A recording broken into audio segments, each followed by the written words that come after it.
dire des choses ou avoir envie de dire Je des vais choses continuer mon exploration de ce que Lacan appelle le signifiant et qui est tellement employé de nos jours comme terme, on entend le signifiant partout, que j'ai souhaité éclaircir ce qu'il en est et qu'est-ce que ça veut dire quand on emploie ce terme. Alors, chez Lacan, de toute façon, c'est très ambigu. Il n'est jamais clair là-dessus. Le nombre de citations que je pourrais vous trouver où il dit que c'est le sonore, c'est le matériel audible, c'est ce qui s'entend, c'est donc finalement la représentation de mots de Freud, puisque Freud faisait cette différence entre représentation de mots et représentation de choses. Bon, ce qui est important comme distinction, les représentations de choses, en gros, on pourrait dire ce sont les images, et les représentations de mots, les mots tels qu'on les entend. Donc, ça correspondrait chez Freud au signifiant de Saussure pour la représentation de mots et au signifié de Saussure pour la représentation de choses. Mais on va voir que ce n'est pas aussi clair. Parce que c'est plutôt comme ça dans les premiers séminaires chez Lacan. C'est-à-dire quelque chose d'audible, le matériel sonore. Et puis, dans les psychoses, et puis un peu plus tard dans le désir et son interprétation, on trouve des notations qui définissent le signifiant d'une manière tout à fait autre. Par exemple, dans les psychoses, après nous avoir bien informés sur le fait que le délire de Schreber tourne autour du signifiant, c'est-à-dire les voix qu'il entend, il nous montre, par la communication d'une observation de Hassler, qui date de 1921, il veut nous montrer en quoi l'hystérie se distingue de la psychose. Parce que dans la psychose de Schreber, au-delà de la question des voix, qui n'est au fond qu'un symptôme, il y a cette question fondamentale de la transformation de Schreber en femme, qu'il décrit très bien lui-même dans son livre. Transformation de Schreber en femme pour pouvoir être la maîtresse de Dieu, et Dieu va l'engrosser afin que Schreber mette au monde l'humanité nouvelle. L'humanité nouvelle, puisqu'il a lu dans le journal que toute l'humanité s'était effondrée, et même lui était mort. Mais Dieu va le ressusciter, donc lui en premier, et l'engrosser pour le faire accoucher de toute l'humanité nouvelle. Bon, ça, nous dit-il, c'est de la psychose, et il va nous parler de cette observation d'Hassler de 1921. C'est dans la séance du 14 mars 56 du séminaire 3, les psychoses. Donc, il nous raconte Hassler, donc, que Lacan a lu. Il nous raconte l'histoire d'un monsieur qui est arrivé à l'hôpital avec des douleurs formidables au niveau de la première côte.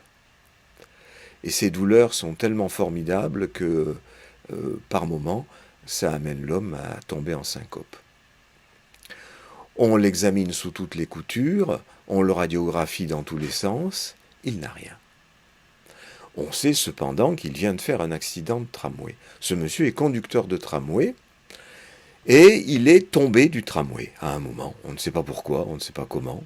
On ne sait même pas qui nous le raconte d'ailleurs, puisque comme toujours, c'est Lacan qui parle de Hassler, qui parle de ce monsieur. A-t-on lu toutes ces histoires dans le dossier, ou est-ce le monsieur qui parle à Hassler et que Lacan lit? On ne sait pas.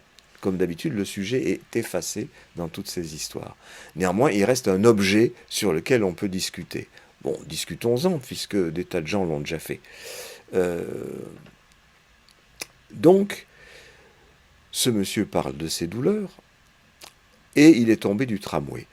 Il s'est fait une grosse bosse au front, avec quand même une ouverture qu'il a fallu recoudre, et il s'est laissé traîner par le tramway pendant quelque temps. Bon, c'est ce qu'on sait de son accident. Mais néanmoins, à part la bosse au front et la blessure qu'on a recousue, il n'a rien d'autre, en tout cas rien aux côtes. Alors c'est en cela que Lacan nous parle d'une hystérie. Bon, vous savez en quelle estime je tiens les étiquettes. Pour moi, hystérie, psychose, qu'est-ce qu'on en a à foutre? Vous allez voir pourquoi, justement. Lacan nous raconte que le sujet qui est ici l'objet de son discours, le sujet, quand il était petit, a été témoin, alors qu'il était caché, d'une femme qui criait, qui poussait des gémissements, et ça n'en finissait pas, et elle avait les pattes relevées, et Lacan nous dit qu'il savait de quoi il s'agissait. Il s'agissait d'un accouchement. Et c'était d'autant plus dramatique que l'enfant a pu voir que l'accouchement s'était mal passé, l'enfant n'était pas sorti, et le médecin a été obligé de charcuter l'enfant, de le découper en morceaux pour pouvoir le sortir.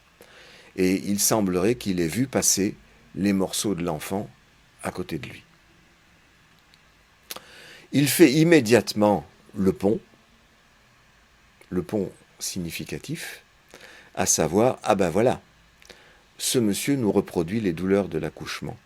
Il est tombé du tramway, c'est comme mettre bas, être tombé de la mer.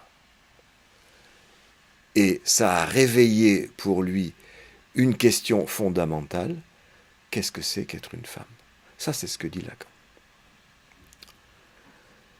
Voyez en quoi c'est proche du délire de Schreber. Schreber, consciemment, veut être transformé en femme. Ce monsieur, c'est pas conscient, mais il a des douleurs dont on nous dit qu'elles ressemblent ou qu'il met en scène un accouchement avec d'horribles douleurs. Bien entendu, Lacan ne nous dit pas si c'est le monsieur lui-même qui fait cette interprétation, ou si c'est Hassler, ou si c'est Lacan. Ça tombe du ciel objectivement. Le sujet a été, encore une fois, effacé de l'histoire. Alors, est-ce que c'est ça? Est-ce que c'est pas ça? On s'en fout. Le problème n'est justement pas une question objective, pour moi. C'est la question objective, c'est la question subjective, et la question subjective, je viens de vous l'indiquer, la réponse est claire, le sujet a été effacé de toute cette histoire. Néanmoins, la question que ça pose, c'est celle du signifiant. Parce que Lacan nous dit à ce moment-là, voilà, je vous dis exactement ce qui est retranscrit de la parole de Lacan, puisqu'il s'agit du séminaire. Il tombe du tramway qui est devenu pour lui une espèce d'appareil significatif. Il choisit, il accouche lui-même. C'est tout le thème, et le thème unique du fantasme de grossesse, avec tout ce qui est corrélation, et la fin spécialement dramatique. Mais il est dominant en tant que quoi? Alors, je me suis cassé le tronc un bon moment pour demander qu'est-ce qui était ce « il ». Il est dominant en tant que quoi? J'ai conclu qu'il s'agissait du thème unique du fantasme de grossesse. Ce thème unique du fantasme de grossesse est signifiant. Il est signifiant de quelque chose, c'est ce que dit Lacan, dont tout le contexte nous montre que c'est ce dont il s'agit pour lui, à savoir son intégration ou sa non-intégration à la fonction virile comme telle, à la fonction de père, ce à quoi il n'arrive précisément jamais. Vous voyez tout de suite le caractère normatif du discours de Lacan. Pour lui, il faut arriver à la fonction virile comme telle, c'est-à-dire à la fonction de père. Ce monsieur n'y est pas arrivé, ce qui explique qu'il est malade, qu'il a des douleurs, qu'il est hystérique. Bon. De même qu'il l'explique chez Schreber, c'est l'absence de la fonction du père, c'est-à-dire sa forclusion du nom du père, qui fait que il a ce délire d'être engrossé par Dieu. Quelle est la différence entre les deux ? Vous voyez bien qu'elle est mince. Qu'est-ce qui permet de dire que le père est forclos dans le cas de Schreber et non pas forclos chez ce monsieur dont on nous dit qu'il est hystérique ? C'est franchement pas la question. La question, c'est que Lacan, en quelque sorte, donne ici une définition de ce qu'il entend par le signifiant. Le signifiant, c'est ce thème unique du fantasme de grossesse, qui est signifiant de quoi ? De son intégration ou sa non-intégration à la fonction virile comme telle, à la fonction du père. Donc vous voyez qu'il est quand même prudent, il met son intégration ou sa non-intégration à la fonction virile, donc à la fonction du père. C'est-à-dire que le fantasme de grossesse, c'est un signe, en quelque sorte, interprété comme non-accession ou accession ou non-accession, c'est là où c'est un peu difficile à suivre, à la fonction du père. Donc ici, la première chose qui saute aux yeux, c'est qu'il ne s'agit plus du tout de matériel auditif. Il ne s'agit pas du tout de ce qui s'entend.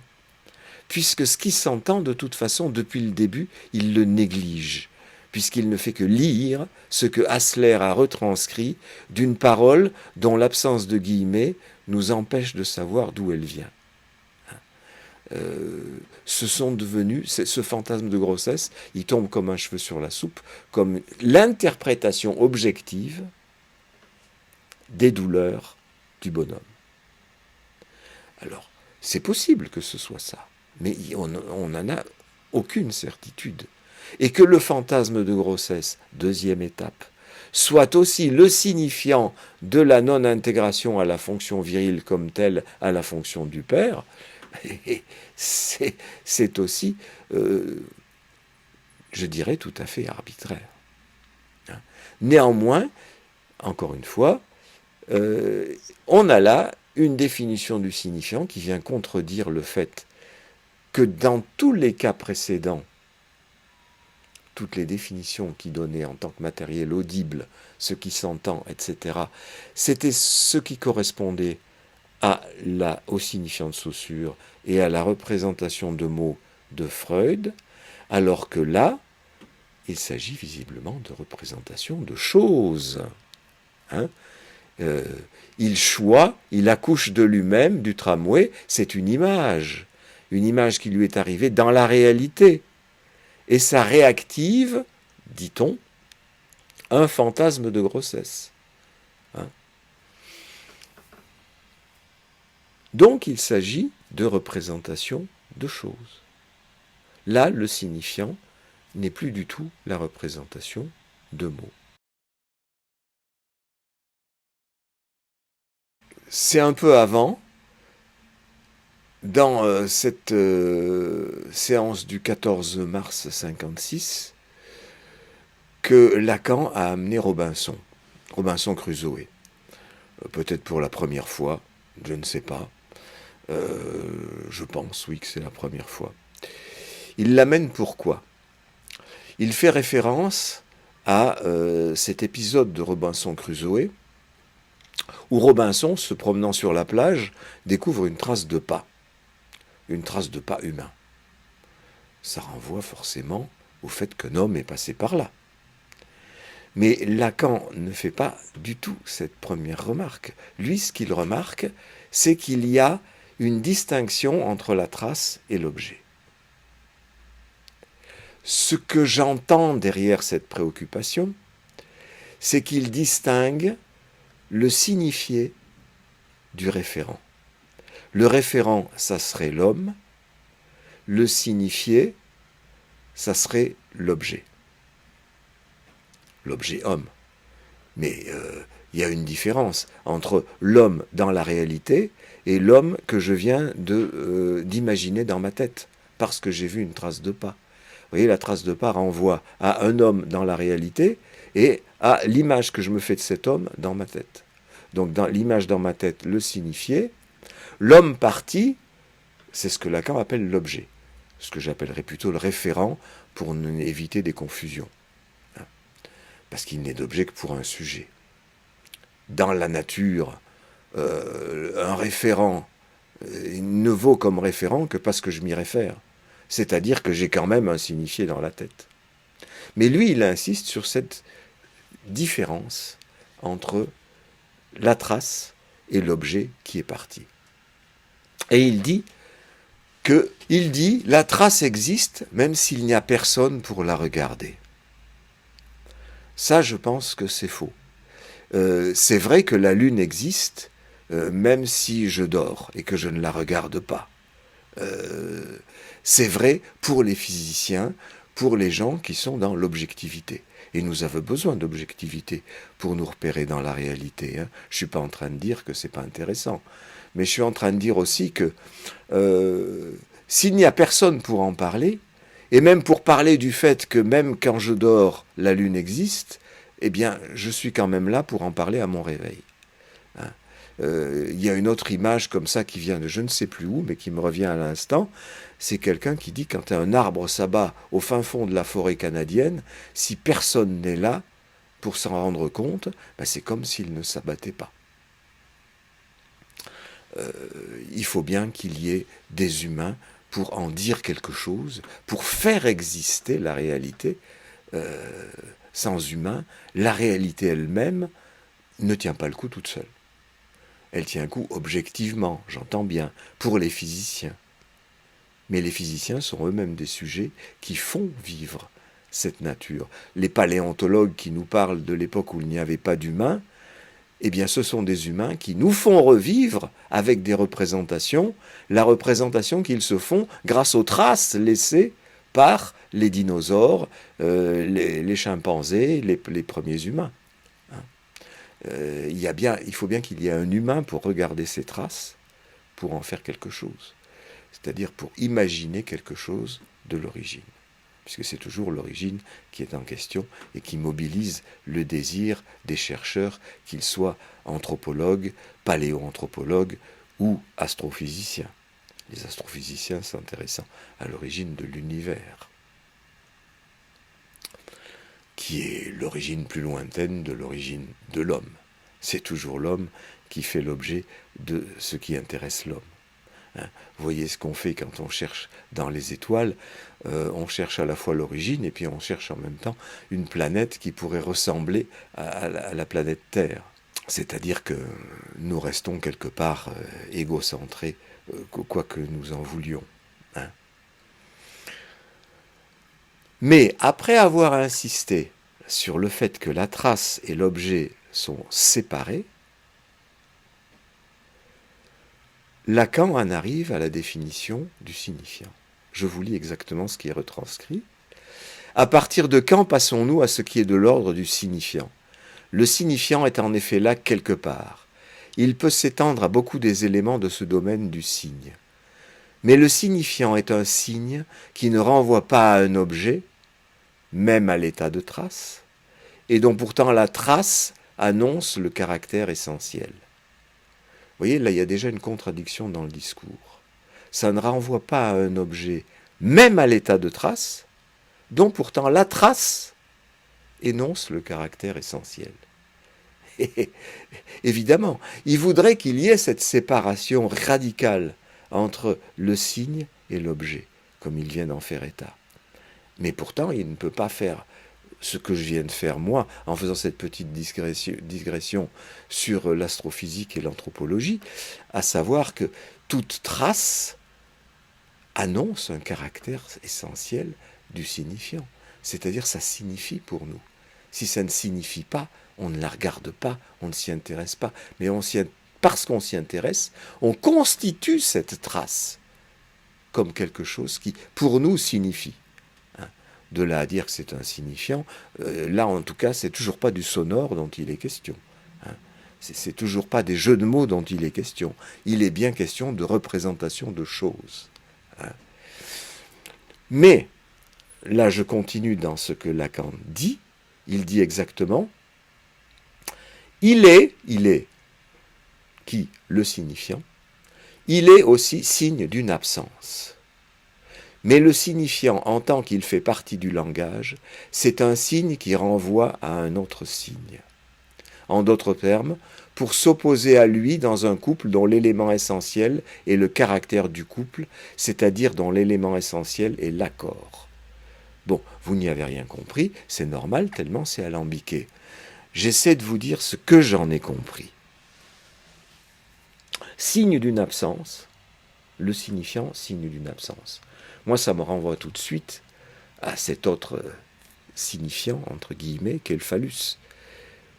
Parce que il est le signe de ce qu'il pourrait ne pas être là, puisque sur le corps des femmes, on ne le voit pas. Et là, la trace, elle est là, et elle est le signe du pied qui est parti, qui est signe de l'homme entier qui est parti. Signe d'une absence, c'est vrai, comme le phallus est signe d'une absence, mais par sa présence, il est le signe d'une absence. Et la trace, par sa présence aussi, est signe d'une absence. Lacan a fait des efforts démesurés, avec sa séparation du signe et de l'objet, pour montrer que le signifiant est indépendant du référent, indépendant de l'objet, indépendant de l'homme qui est parti. Il ne tient qu'à l'homme qui le découvre. Encore ça, c'est moi qui l'ajoute, c'est pas Lacan. Un signe renvoie à un autre signe, c'est ça le signifiant. C'est-à-dire qu'il fait allusion au réseau des signifiants. Il l'expliquera plus tard, au fait que le jour n'a de sens qu'en tant qu'il s'oppose à la nuit. Et le blanc n'a de sens qu'en tant qu'il s'oppose au noir. Et la femme n'a de sens qu'en tant qu'elle s'oppose à l'homme. Et ainsi de suite. C'est un réseau de signifiants. Et l'homme est accolé au signifiant phallus, qui est accolé au signifiant pouvoir, qui est accolé au signifiant outil, hache, etc. Tout ce que vous voulez. C'est le réseau des signifiants tout entier qui fonctionne à la manière d'Internet, c'est-à-dire de connexions qui se font les unes avec les autres, mais, nous dit Lacan, sans connexion avec la trace initiale, qui est, ce n'est pas dit dans son discours ici, mais je l'entends parce que je connais suffisamment Lacan, il sous-entend qu'il y a là le réel. Le réel et le symbolique de notre côté, c'est complètement différent, c'est ce qui se dégage complètement de ça. Bon, ce qui à mon avis est faux, parce que s'il n'y avait pas eu cette trace, qui est bien évidemment quelque chose de fabriqué par un humain, mais comme les anthropologues trouvent des traces d'usure sur des dents qui datent de 300 000 ans, voire de plusieurs millions d'années, 4 millions aux dernières nouvelles pour les plus anciennes, 4 millions d'années, eh bien, il les constitue en tant que ça lui dit quelque chose. Ça dit quelque chose de ce que mangeaient les hommes de cette époque-là. De même que la trace dit quelque chose à Robinson de la possibilité d'un vendredi.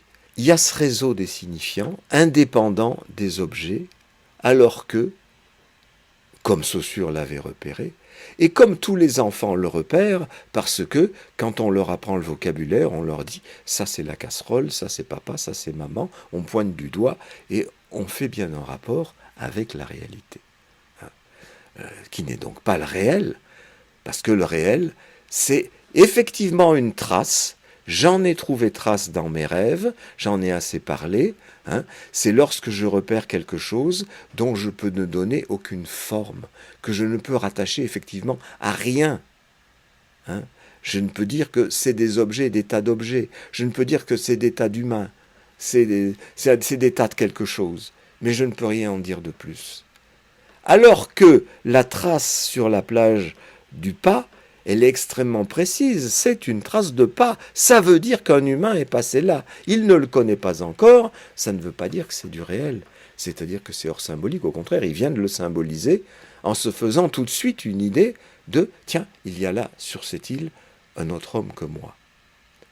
Et je ne doute pas que la première chose qu'il se dit en voyant une trace de pas, c'est « ami ou ennemi ». Effectivement, le jour, la nuit, le noir, le blanc, l'homme, la femme, ou homme ou femme, justement, cette trace de pas. C'est-à-dire qu'il l'introduit tout de suite dans l'ordre symbolique. Mais il l'introduit, il ne la laisse pas. Ce n'est pas ce réel que je trouve dans mes rêves et qui ne correspond à rien, que je ne peux renvoyer à rien. Il y a bien une trace du réel dans l'appareil psychique, mais ce n'est pas du tout le signe que Robinson trouve sur la plage. Pour continuer sa démonstration, Lacan insiste sur le fait que pour retenir l'endroit où est la trace de pas, Robinson efface la trace et met à la place une croix, c'est-à-dire une barre barrée par une autre barre. Et il dit voilà le signifiant.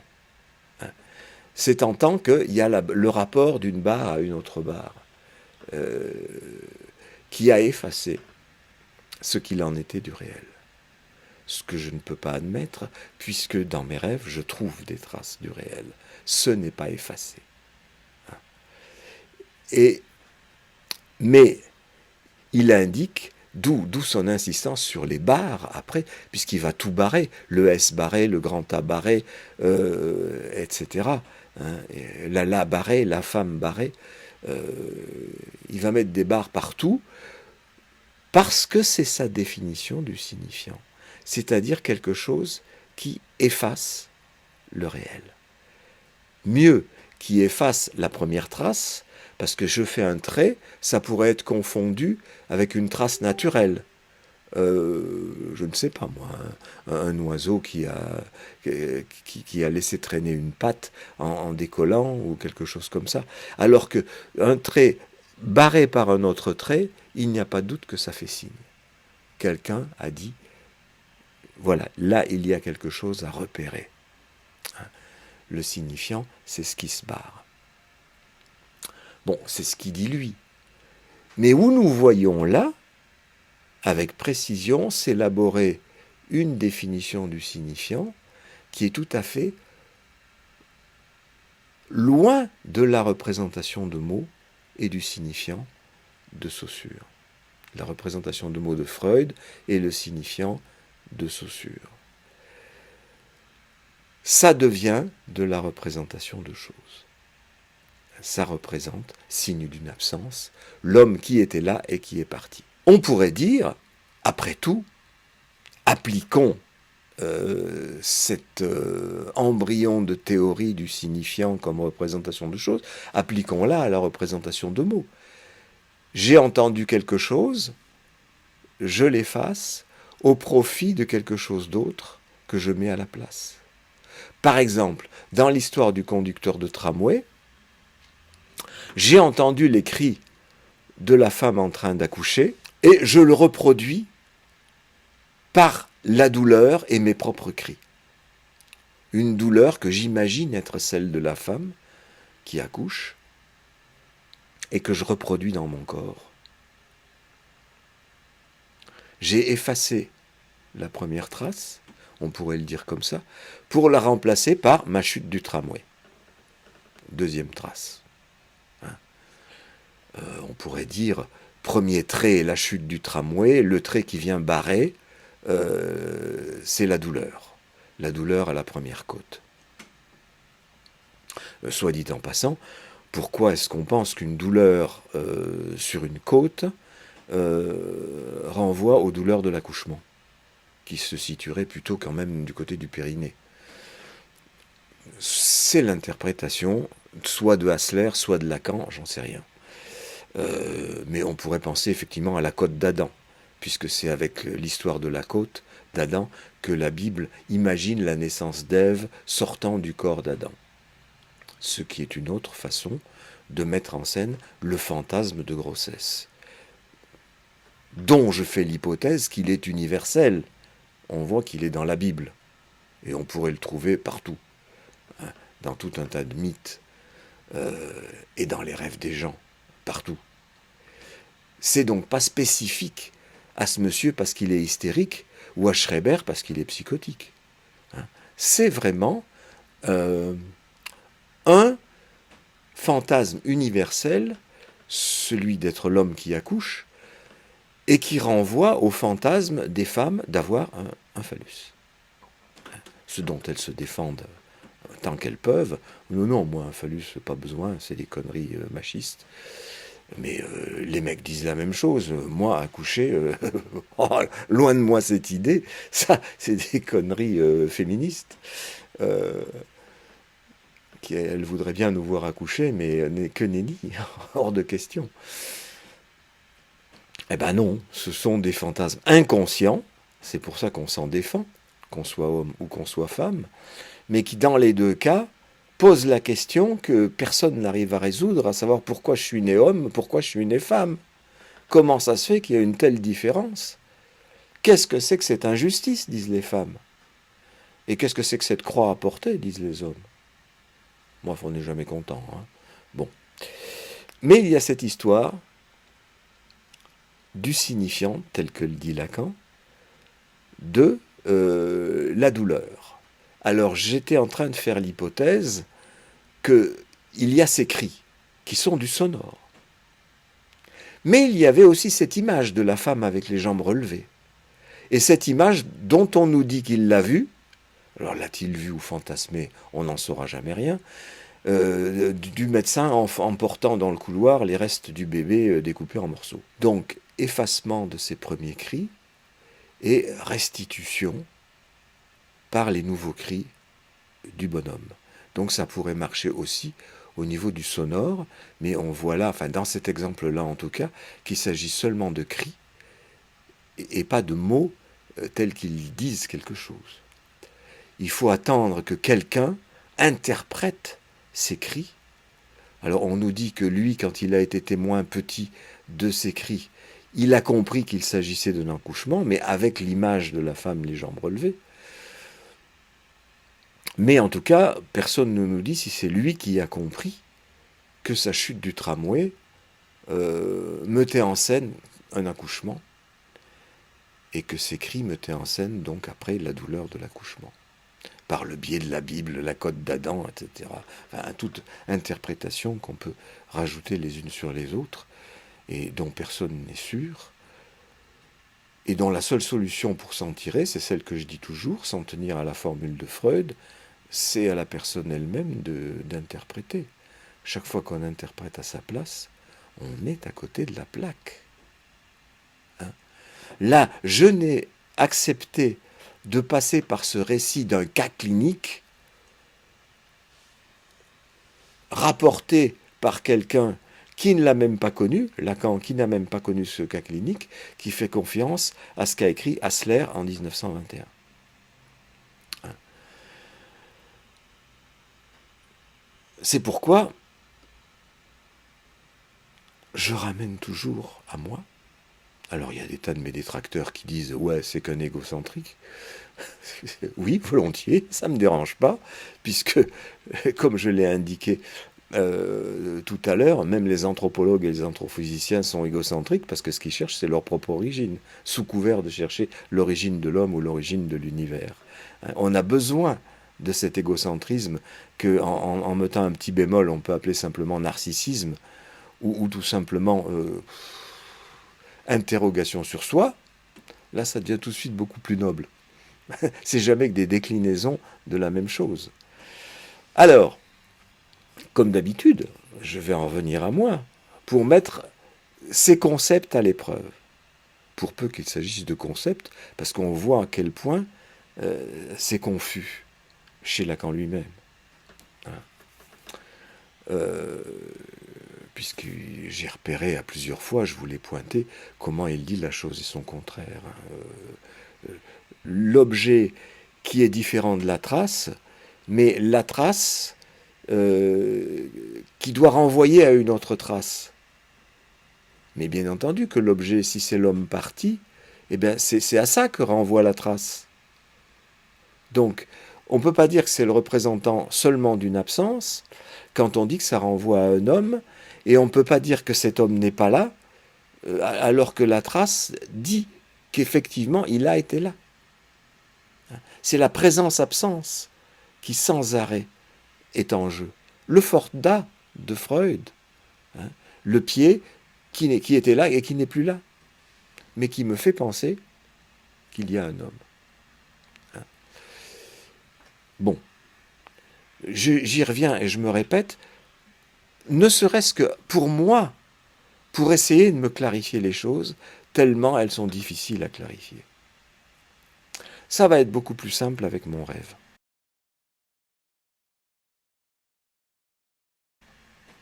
C'est le rêve de la nuit dernière. Je rêve que je découvre une nouvelle cité qui a des avancées technologiques bien au-delà des nôtres. Et cette cité est située sur le flanc d'une montagne. C'est magnifique, le décor magnifique. Bien que je ne vois pas ça d'une manière très précise, c'est le sentiment que j'en retire. Je me renseigne tout de suite dans cette nouvelle ville pour savoir s'il y a une place pour la psychanalyse. Apparemment, il n'y en a pas. Il y a un groupe de gens qui s'intitulent psychologues et qui, semble-t-il, tiennent le haut du pavé dans cette cité. Mais psychanalyse, il semblerait qu'il n'y en ait point. Je suis en train de commencer à me dire, ça fait une place pour moi. Et puis, en sortant de la cité, dans le bas de la montagne, il y a quelqu'un un peu à l'écart qui tient un stand avec des livres et il fait des discours à qui veut bien l'entendre. Et ce type-là parle de quelque chose qui n'est plus de la psychologie, mais qui se rapproche de l'hypnose. Donc quelque chose qui se rapproche un peu de la psychanalyse. Donc je discute avec ce gars-là, puisque je le sens un peu plus proche de moi. Et je lui dis que dans ce qu'il raconte, il a des potentialités pour prendre le pouvoir dans la ville et donner une place à la psychanalyse. Sous-entendu, ça va me faire un allié pour moi, prendre le pouvoir. Là-dessus, on va dans une cité un peu plus proche, beaucoup plus petite, mais qui est dans la montagne, plus haut, pour faire du ski. Et à l'arrivée dans cette petite ville, on nous donne, je ne sais pas qui c'est, et nous, je ne sais pas non plus qui nous sommes, je sais que je fais partie d'un groupe, on nous indique nos chambres. Et ces chambres, la mienne, elle est très vaste, elle est magnifique, bien qu'on nous ait prévenu que ça serait un peu rustique, mais en fait non, pas du tout. Il y a un plancher en bois absolument magnifique, mais il est en pente. Vous avez déjà vu ça, une chambre avec un plancher en pente? Mais ça ne me dérange pas du tout, dans le rêve. Ah bon, c'est comme ça. Et contre un mur de cette chambre, alors je ne sais pas du tout si c'est le mur en bas de la pente ou à un autre endroit, il y a une cuisine avec une série de feux. Pour l'instant, c'est hyper propre, il n'y a rien qui y dépasse. On voit juste que c'est une cuisine faite pour être une cuisine collective, parce que c'est vraiment de très gros feux qui sont prévus là. Et on me dit, là aussi, que c'est là qu'on fait la cuisine pour tout le monde. Ah bien, je commence à me dire que tout ça s'arrange très bien. Je commence à élaborer un plan pour prendre le pouvoir. C'est-à-dire que je vais faire venir des gens de la grande ville pour des stages de ski et qui seront suivis d'un stage de connaissance de soi. Et comme ça, petit à petit, je vais pouvoir prendre le pouvoir et donner une place à la psychanalyse dans cette cité. Immédiatement, l'instant d'après, je m'en ouvre à ma mère et à l'un de mes frères, qui sont là, on ne sait pas pourquoi. Mais je leur explique le plan sous le sceau du secret, le plan qui est le mien pour prendre le pouvoir. Quand je me suis réveillé, j'ai dit « Ouh là là, rêve mégalomaniaque, je me sens proche du paranoïaque qui veut prendre le pouvoir. Comme quoi je suis fort proche du paranoïaque ou de l'égocentrique dont je parlais tout à l'heure. Effectivement. C'est d'ailleurs pour ça que les gens se dépêchent de coller l'étiquette d'égocentrique sur quelqu'un d'autre, parce que tout le monde l'est. Et c'est ce genre de rêve qui me le dit. Dans la vie de veille, je ne suis pas du tout comme ça, évidemment. Moi, le pouvoir, c'est quelque chose qui me fait carrément chier. J'ai vraiment pas envie de prendre cette responsabilité, parce que je sais que c'est lourd, hein, et j'ai pas du tout envie de porter ça. Et pourtant, dans mon rêve, ah ben c'est ce qui se passe. Je veux prendre le pouvoir. Je serai donc comme ça inconsciemment. Bon, ben, faut bien que je l'admette. Et je suis resté avec cette première interprétation toute la journée. Sur la soirée, j'ai commencé à y revenir en me disant, quand même, ça m'épate quand même cette histoire-là. Et quelque chose me met la puce à l'oreille. C'est la chambre avec le sol en pente. Tout de suite, je me suis dit, mais oui, la chambre, le sol en pente, la cuisine, pour tout le monde. Quelle est cette chambre où tout le monde trouve à manger? C'est l'utérus maternel. Mes frères y ont trouvé à manger. Ma petite sœur aussi, celle qui est morte à l'âge de 3 jours. Il y avait beaucoup de monde qui ont trouvé à manger. Même mon père, il y trouve du plaisir à cet endroit-là. Hein, ça fait beaucoup de monde à nourrir, effectivement. Et la pente, c'est le mètre bas, comme le mètre bas du tramway tout à l'heure. Hein. Ça se dirige vers la naissance. Donc, toute cette histoire tourne autour de l'utérus maternel, du fait que, si je l'ai mis en scène, le fait qu'on m'y conduit, et que je trouve ça bien, cette chambre, c'est que c'est mon désir d'y retourner. Comme d'habitude, c'est pas le premier rêve qui me dit ça. Hein. Et c'est pas la première fois non plus que je trouve ça dans le rêve de mes analysants. Donc, le rêve de prendre le pouvoir s'explique aussitôt. C'est vouloir être calife à la place du calife, c'est-à-dire prendre la place de mon père, pour être tout seul dans le ventre de ma mère. C'est pour ça que, tout de suite après avoir été introduit dans cette chambre et d'avoir fait le plan pour prendre le pouvoir, je m'en ouvre à ma mère comme confidente. Bien entendu, elle va être complice. J'espère bien. C'est mon rêve, hein. Donc je peux lui donner tous les désirs que je veux, y compris le désir d'être ma complice. Je ne sais pas pourquoi j'y mets un de mes frères, puisque j'ai un gros grief à l'égard de mes frères, mais on va laisser tomber cet aspect-là des choses pour cette fois-là. Il y a suffisamment à dire d'une autre façon. Alors, par rapport aux questions théoriques que j'ai soulevées au début, en quoi ce rêve peut-il m'aider à y voir plus clair? Eh bien déjà, on voit bien qu'il ne s'agit en aucun cas de signifiant au sens de Saussure ou de représentation de mots au sens de Freud. Il n'y a pas un seul mot dans ce rêve. Les discours, les dialogues dont je vous ai fait part avec le type qui est en bas de la ville et qui tient son stand de livres, qui est d'ailleurs un avatar de moi-même. Hein. C'est moi qui suis un peu à l'écart de la cité, parce que, effectivement, je suis un peu à l'écart des écoles de psychanalyse, non seulement qui sont représentées par les écoles de psychologie dans mon rêve, ça me permet d'édulcorer un petit peu les choses. Hein, c'est un avatar de moi-même. Donc le dialogue que j'ai avec moi-même, j'en rapporte la signification. Mais je n'ai aucun des signifiants. Je ne sais pas ce qui s'est dit. Je sais en gros la teneur de ce qui s'est dit. Voilà, c'est-à-dire la signification. Les signifiés, plus exactement. La signification étant la première marche pour la prise du pouvoir. Prendre la place de mon père. Donc il ne s'agit pas de représentation de mots, pas de signifiant, mais alors le signifiant au sens de l'effacement de la trace et de Robinson. Que se passe-t-il dans mon rêve? Eh bien, j'ai effectivement effacé la trace du complexe d'Oedipe. Je l'ai remplacé par une obsession pour la prise du pouvoir. Et le fait de faire de ma mère une confidente, et le fait de m'installer dans son utérus. où il y a à manger sans se faire du souci pour le lendemain. Je l'ai retrouvé par l'interprétation. Là au moins je suis sûr, parce que c'est moi qui le dis, c'est pas un interprète qui a lu, qui a entendu, qui a rapporté des propos, non. Ça m'est venu, donc il est vrai que ça m'est venu, donc c'est la vérité. Subjective. Ça n'a aucune prétention objective. Mais grâce à cette subjectivité, je deviens moi-même. Je prends le pouvoir sur moi-même. Ce qui est déjà pas mal.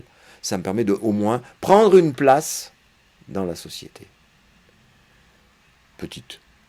Parce que je reste très marginal. Du fait de l'ostracisme des écoles de psychanalyse. Mais ça me permet d'avoir cette place et de l'assumer comme telle. Marginal, je suis, ok, marginal, je reste. C'est pas mon problème. C'est pas grave. Je préfère être moi-même plutôt que de courber les chines et de faire semblant d'aduler Lacan parce que je suis en face de bafouillages de Lacan qui sont quand même intéressants comme support de discussion, mais qui sont bourrés d'autocontradictions, dont on peut difficilement faire quelque chose, sauf un support pour autre chose, à condition de le référer à une pratique, la pratique de l'analyse des rêves, ce que je suis en train de faire.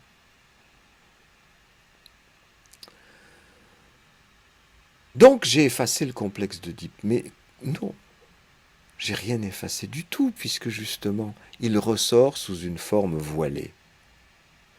Ce n'est pas la trace séparée de l'objet, le complexe d'Oedipe n'est pas un réel, c'est bien quelque chose de tout à fait symbolique, mais que je symbolise par autre chose.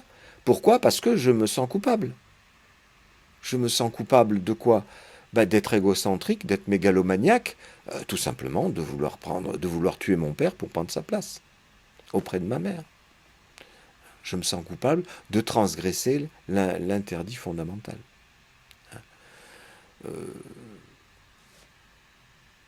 Ce n'est pas effacé du tout. Encore une fois, contrairement à ce que Freud disait du complexe d'Oedipe, il avait fait un article qui date de 1931, je crois. Bon, je ne suis pas trop sûr de la date, c'est pas grave. Qui s'intitulait Le déclin du complexe d'Oedipe, ou la disparition du complexe d'Oedipe, pardon. Et bon, c'est pas la première fois que je le dis, mais je m'en aperçois encore une fois, le complexe d'Oedipe, il disparaît pas du tout. Il est refoulé. Ce n'est pas la même chose. Et c'est ça la confusion que fait Lacan entre le réel en tant que refoulé originaire, c'est le nom que lui avait donné Freud, et le complexe d'Oedipe en tant que refoulé proprement dit. Là aussi, je me sers des mots de Freud, qui opposait refoulement originaire à refoulement proprement dit. Le refoulement originaire, c'est ce qui n'a jamais été symbolisé, c'est les traces de réel que je trouve dans mes rêves. Il n'y en a pas dans ce rêve-là. Si ce n'est peut-être la ville que je peux difficilement décrire, mais enfin c'est une ville, et elle n'a pas d'importance. Ça peut être n'importe quelle ville. C'est pas le problème, c'est le problème de ma place dans la ville, qui est parfaitement symbolique, elle. La place, c'est toujours symbolique. Alors quand Lacan dit que le réel, c'est ce qui revient toujours à la même place, il est en train de se contredire dans les termes, parce que ce qui revient toujours à la même place, s'il y a une place, c'est que justement, elle est symbolique. De même que la trace de pas, parce qu'elle est la trace d'un pas, ça coïncide, c'est ça le symbole. Le symbolon, c'était ce médaillon que les Grecs cassaient en deux, entre deux amis, chacun des amis gardait une moitié.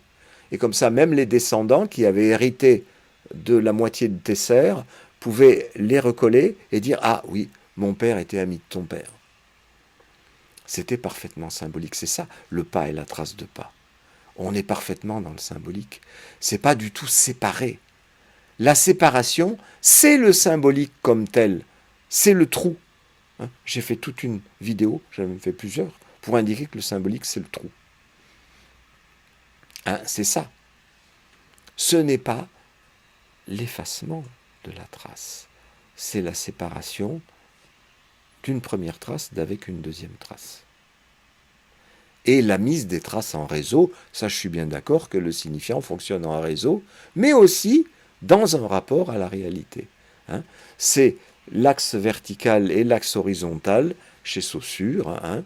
L'axe vertical, le rapport du signifiant au signifié, autrement dit de la trace à l'objet, et axe horizontal, liaison de chacun de ces groupes signifiants-signifiés les uns avec les autres. Et pas seulement réseau de signifiants sans signifié ni sujet. Parce que la théorie de Lacan, c'est ça. Hein. On voit bien que l'effacement de la trace, ça renvoie chez lui à toujours plus d'effacement du sujet devant le langage. Le langage qui est le véritable objet de Lacan, qui peut fonctionner tout seul, sans sujet. Hein. D'ailleurs, il a proposé des néologismes comme assujet, avec le A privatif, comme dans asticot, asservissement, non. Apoplexie, non. Analphabète, voilà. Celui qui n'a pas d'alphabet, celui qui ne sait pas lire ni écrire. Bon, je suis bien conscient de m'être répété un paquet de fois, et en même temps pas répété, puisque je sais bien que malgré tous mes efforts pour être clair, je sais bien que tout ça n'est encore pas tout à fait clair pour moi, et que je vais encore être obligé d'analyser des rêves et de faire des vidéos. Donc je vous donne rendez-vous à la prochaine. Ciao. Dire des choses ou avoir envie de dire des choses qu'à partir d'une mise en forme de l'espace, en maîtrisant toutes les données du spectacle.